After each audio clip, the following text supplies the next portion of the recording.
আপনার শিশুর বয়স কি 18 মাস কিন্তু এখনো একা হাঁটতে পারছে না? বেশিরভাগ শিশু 12 থেকে 15 মাসের মধ্যেই হাঁটা শুরু করে।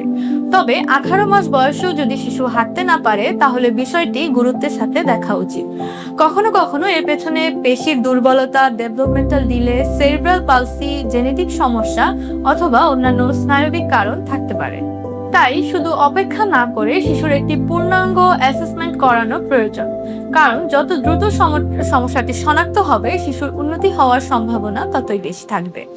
এবং সমস্যাটি শনাক্ত হলে পরে সেই অনুযায়ী সঠিক ফিজিওথেরাপি, অকুপেশনাল থেরাপি এবং অন্যান্য সমন্বিত পুনর্বাসন চিকিৎসা শুরু করে দিতে হবে, যেটা শিশুকে ধীরে ধীরে উন্নতির দিকে নিয়ে যাবে।